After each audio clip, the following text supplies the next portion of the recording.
2023, julio 7, viernes de la 13ª semana del tiempo ordinario. Ciclo A.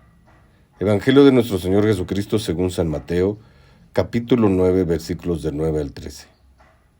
En aquel tiempo, Jesús vio a un hombre llamado Mateo, sentado a su mesa de recaudador de impuestos, y le dijo: «Sígueme». Él se levantó y lo siguió. Después, cuando estaba a la mesa en casa de Mateo, muchos publicanos y pecadores se sentaron también a comer con Jesús y sus discípulos. Viendo esto, los fariseos preguntaron a los discípulos: ¿por qué su maestro come con publicanos y pecadores? Jesús los oyó y les dijo: no son los sanos los que necesitan de médico, sino los enfermos. Vayan, pues, y aprendan lo que significa: yo quiero misericordia y no sacrificios. Yo no he venido a llamar a los justos, sino a los pecadores. Palabra del Señor. ¿Qué requiere una conversión? La conversión es un acto constante, no es un acto de una sola oportunidad, y requiere lo que Mateo hace. Inmediatamente se pone de pie y lo sigue, dejando su vida anterior. Es decir, nuestra fe siempre nos pone en una línea recta ascendente, en una ascesis.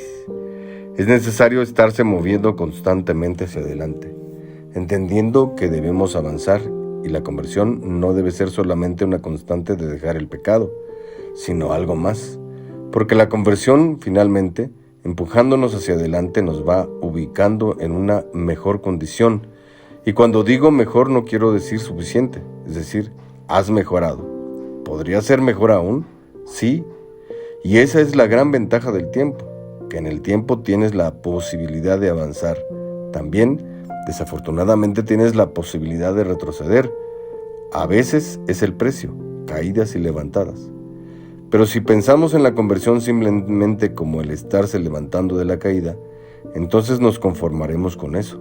Convertirse es dejar el pecado. Y no, convertirse en realidad es suscitar un cambio hacia adelante, una mejora. Por ejemplo, los obispos en Aparecida han hablado de una conversión pastoral. ¿Qué quiere decir eso?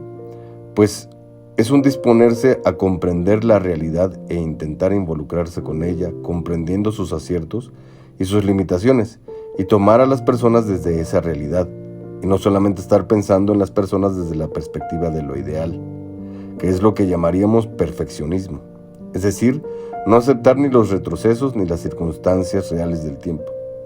Probablemente una persona ya dejó el pecado, pero sigue siendo una persona que no piensa en los demás. Es necesaria una conversión pastoral para que abandone su egoísmo y su perfeccionismo, porque no hay mayor perfección que la de amar a Dios y al prójimo y comprender la unidad de estos dos amores. Una conversión pastoral es un avance desde lo que está bien hasta lo que está mejor. Este es un ejemplo, pero podríamos citar otros.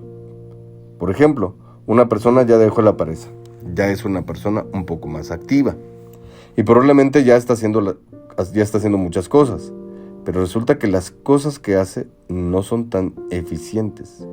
Está bien que ya dejó la pereza, eso es pecado, pero no basta con eso. Tendría que aprender a ser más eficiente y convertirse de activo en eficiente. Otro ejemplo resultó del acontecimiento del Concilio Vaticano II. Resulta que los concilios casi siempre se celebran con ocasión de alguna herejía o de algún error o controversia.